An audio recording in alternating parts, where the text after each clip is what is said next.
3. The split in the Communist League. On the whole, the significance of the Kinkel affair was more symptomatic than real. The essence of the dispute which developed at about this time between Marx and Engels on the one hand and the London fugitives on the other, can be seen most clearly in connection with the Kinkel affair, although the latter was not its most important factor and certainly not its cause. The two chief activities of Marx and Engels in 1850, apart from the issue of the Neue Rheinische Review, show us what drew the two friends towards the other emigrants and what tended to separate them. On the one hand there was the Fugitives Aid Committee, which they founded together with Bauer, Vander and Willich to assist political fugitives, who were flooding to London all the more freely owing to the fact that the authorities in Switzerland had begun to treat them with scant consideration. And on the other hand there was the re-establishment of the Communist League, a task which became more and more necessary as the victorious counter-revolution ruthlessly deprived the working class to an increasing extent of the freedom of the press and the freedom of assembly.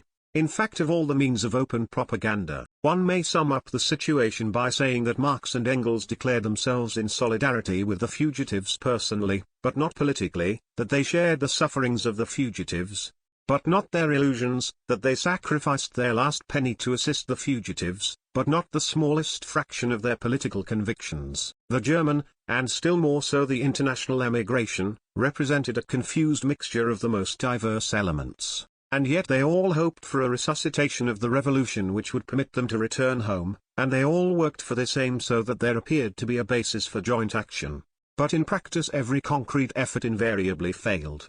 The utmost that was achieved was the adoption of paper resolutions, and the more pompous they sounded the less they really signified. Immediately any practical action was taken the most obnoxious quarrels began. These quarrels were not caused by the persons engaged in them, and at the utmost they were only sharpened by the disagreeable situation in which the participants found themselves. Their real basis was the class struggle which had determined the course of the revolution and which continued in the emigration despite all the well-meaning attempts which were made to exorcise it. Marx and Engels realized the fruitlessness of all such attempts from the beginning and took no part in them, a circumstance which united all the factions and groups on at least one point, namely that Marx and Engels were the real and incorrigible troublemakers. On their part they continued the policy of proletarian class struggle which they had begun even before the revolution. Since the autumn of 1849 the old membership of the Communist League had reassembled in London almost in its entirety, with the exception of Moll, who had fallen in the engagement on the Morgue,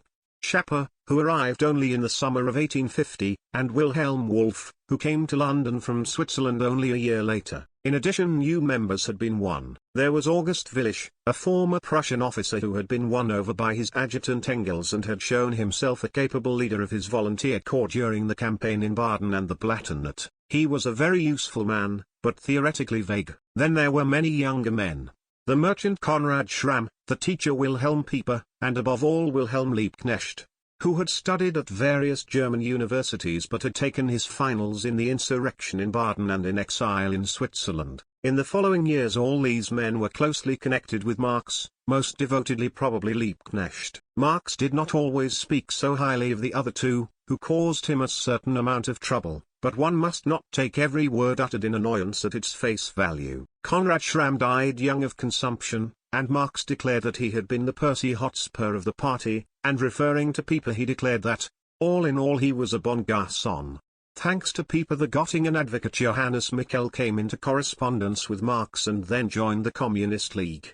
And Marx obviously regarded him as a man of some intelligence. Michel remained loyal to the flag for a number of years, but in the end, like his friend Pieper, he turned tail and went back to the camp of the liberals. In March, 1850, the Central Committee of the Communist League issued a circular drawn up by Marx and Engels, and it was taken to Germany by Heinrich Bauer as an emissary of the League and trusted with its reorganization in Germany.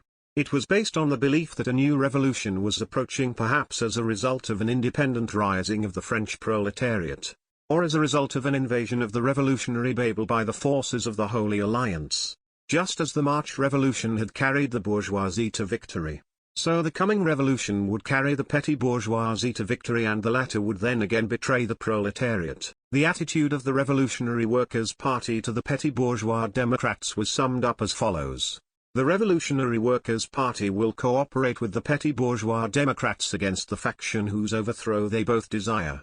but it will oppose them in all points where its own interests arise. The petty bourgeoisie would utilize a successful revolution in order to reform capitalist society so as to make life easier and more comfortable for itself and to a certain extent for the workers. However, the proletariat could not be content with this. After its own limited demands had been achieved, the democratic petty bourgeoisie would seek to have done with the revolution as quickly as possible. Whilst on the other hand it would be the task of the workers to make the revolution permanent until all the more or less possessing classes have been forced from power and state power has been taken over by the proletariat, and the association of the workers, not only in one country, but in all the most important countries throughout the world, is so far progressed that competition between the workers of these countries has ceased and at least the most important tools of production are in their hands. The circular therefore warned the workers not to let themselves be deceived by the conciliatory preachings of the petty bourgeois democrats or to let themselves be degraded to the role of camp followers of bourgeois democracy. On the contrary, they should organize themselves as strongly and as thoroughly as possible in order, after the victory of the revolution, which would be won as usual by their strength and courage, to dictate such conditions to the petty bourgeoisie that the rule of the bourgeois democrats would bear within it the seeds of his own decay, thus greatly facilitating its replacement later by the rule of the proletariat. During the struggle and immediately afterwards the workers must oppose above all and as far as possible all bourgeois attempts at pacification and compel the democrats to carry their terrorist phrases into execution. Far from opposing so-called excesses, the vengeance of the people on hated individuals or attacks of the masses on buildings which arouse hateful memories, we must not only tolerate, but even take the lead in them. During the elections for the National Assembly the workers should put forward their own candidates everywhere, even when there was no chance of getting them elected, and ignore all democratic phrases. At the beginning of the movement the workers would naturally not be able to bring forward any directly communist proposals, but they could compel the Democrats to interfere to the greatest possible extent and in every possible way in the structure of the previous social order, to interfere with its orderly working and thereby compromise themselves, and to place as many of the means of production as possible, transport, factories, railways, etc., in the hands of the state. Above all, when the revolution abolished feudalism, the workers should not tolerate the carving up of the big feudal estates and the distribution of the pieces amongst the peasants as private property, as had been done after the Great French Revolution. For this would perpetuate the rural proletariat and create a petty bourgeois class of peasant landholders experiencing the same circle of impoverishment and indebtedness as the French peasants. On the contrary, the workers should demand that the confiscated feudal estates remain the property of the state to be turned into workers' colonies and run by the organized land proletariat on large-scale, agricultural lines. In this way the principle of common ownership would be given a firm basis in the very center of tottering bourgeois property relations. Armed with this circular, Bauer met with great success on his mission to Germany. He re-established connections which had been broken off and established new ones, and above all he succeeded in winning considerable influence on the remnants of the workers, peasants, day laborers and sport associations which had continued to exist despite the terrorism of the counter-revolution. The most influential members of the Workers' Brotherhood founded by Stefan Born now joined the Communist League, and Karl Schurz, who was on a tour through Germany on behalf of a fugitives association in Switzerland, reported to Zurich that the League was winning all the most useful elements.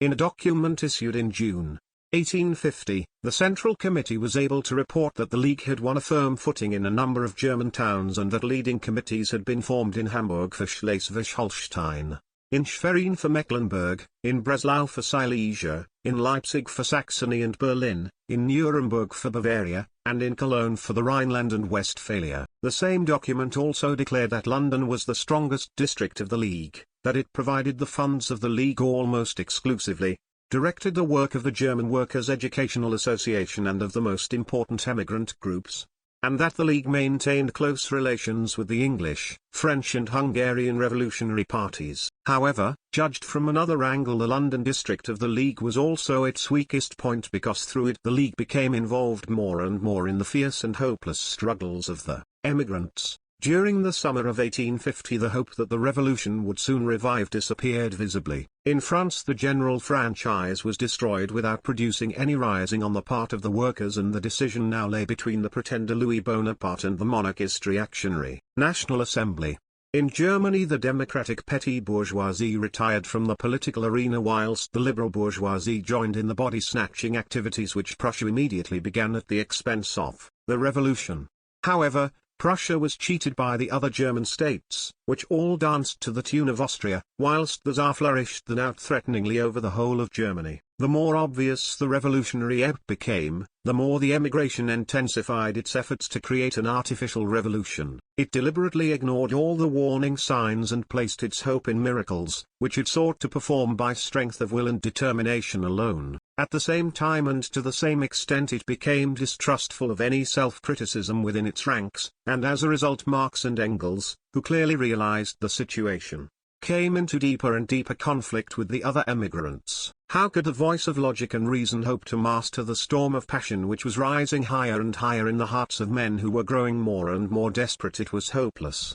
And in fact the general delirium penetrated even into the ranks of the League itself and demoralized its Central Committee. In the session of the Central Committee which took place on the 15th of September, 1850, an open split occurred, 6 members being on one side and 4 on the other. Marx, Engels, Bauer, Acarius and Fander from the ranks of the old guard stood with Konrad Schramm from the younger generation against Willich, Schapper, Frankl, and Lohmann, of whom only Schapper came from the old guard. Schapper, an inveterate revolutionary as Engels had once called him, had been swept off his feet with revolutionary anger after having witnessed the brutalities of the counter-revolution at first hand for over a year, and he had only just arrived in England. At this decisive session the dispute was summed up by Marx as follows: the minority replaces critical observation with dogmatism, a materialist attitude with an idealist one. It regards its own wishes as the driving force of the revolution instead of the real facts of the situation. Whilst we tell the workers that they must go through 15, 20, perhaps even 50 years of war and civil war, not only in order to alter existing conditions, but even to make themselves fit to take over political power, you tell them, on the contrary, that they must seize political power at once or abandon all hope. Whilst we point out how undeveloped the German proletariat still is, you flatter the nationalism and the craft prejudices of the German artisan in the crudest fashion, and that is naturally more popular. Just as the Democrats made a sort of holy entity out of the word people, you are doing the same with the word proletariat. Violent discussions took place and Schramm even challenged Willich to a duel, though Marx disapproved of his action. The duel actually took place near Antwerp and Schramm was slightly wounded. In the end it proved impossible to reconcile the two parties. The majority sought to save the League by transferring its central leadership to Cologne. The Cologne district was to elect a new central committee and the London district would be divided into 2 separate districts independent of each other and connected only with the central committee. In Cologne, the Cologne district agreed to this proposal and elected a new central committee, but the minority then refused to recognize it. The minority had the upper hand in the London district, and particularly in the German Workers' Educational Association, from which Marx and his nearest associates then resigned. Willich and Schapper proceeded to form an organization of their own, but it soon degenerated utterly into an adventurous sham revolutionism. Marx and Engels explained their point of view in the 5th and 6th numbers of the Neue Rheinische Review, which appeared together as a double issue in November, 1850, concluding the life of the paper altogether. Their position was given in even greater detail than in the session at which the split took place. The double issue also contained a long article by Engels on the Peasant War of 1525 from the historical materialist standpoint, and an article by Acarius on the tailoring trade in London. This latter article was greeted enthusiastically by Marx, who declared, "Before the proletariat fights out its battles on the barricades, it announces the coming of its rule with a series of intellectual victories." Acarius was himself working in one of London's tailoring workshops and he had realized that the replacement of handicraft by large-scale industry was a historical step forward. At the same time he observed that the results and achievements of large-scale industry created and daily renewed the conditions for the proletarian revolution. He adopted a purely materialist standpoint and opposed bourgeois society and its forces without the usual sentimentality. And for this reason his article was praised by Marx as a great step forward beyond the sentimental, moral and psychological criticism of existing conditions as practiced by Weitling and other working-class writers. It also represented one of the fruits of Marx's own tireless Enlightenment work, and it was a very welcome fruit. However, the most important contribution to this final number was the politico-economic review of the period from May to October. Marx and Engels dealt with the economic causes of the political revolution and counter-revolution in an exhaustive analysis, pointing out that the former had arisen out of the economic crisis whilst the latter had its roots in a new advance of production. The conclusion they came to was, in view of the general prosperity which now prevails and permits the productive forces of bourgeois society to develop as rapidly as at all possible within the framework of bourgeois society, there can be no question of any real revolution. Such a revolution is possible only in a period when two factors collide, when the modern productive forces collide with the bourgeois mode of production. The various squabbles in which the representatives of the individual factions of the continental order are now indulging and compromising themselves will not lead to any new revolution. On the contrary, they are only possible because at the moment the basis of prevailing relations is so secure and, a point on which the reaction is ignorant, so bourgeois. All the attempts of the reaction to prevent bourgeois development will break down as helplessly as the moral indignation and the enthusiastic proclamations of the Democrats. A new revolution will be made possible only as the result of a new crisis, but it is just as certain as is the coming of the crisis itself. This clear and convincing description of the existing situation was then compared with an appeal issued by a European Central Committee and signed by Mazzini, Ledru Rollin, Darras, and Rouhet. It represented a collection of all the illusions of political emigration in as confined a space as possible, explaining the failure of the revolution as the result of the ambitious jealousy of individual leaders and of the contradictory teachings of the various representatives of the people, and concluding with a confession of faith in liberty, equality and fraternity, the family, the community, the state and the fatherland, in short, in a social system with God and his eternal laws at the apex and the people at the base. This politico-economic review is dated the 1st of November 1850, and with it the direct and immediate cooperation of its authors ceased for 2 decades. For Engels went to Manchester to work once again for eminent Engels, whilst Marx remained in London to devote all his energies to scientific study.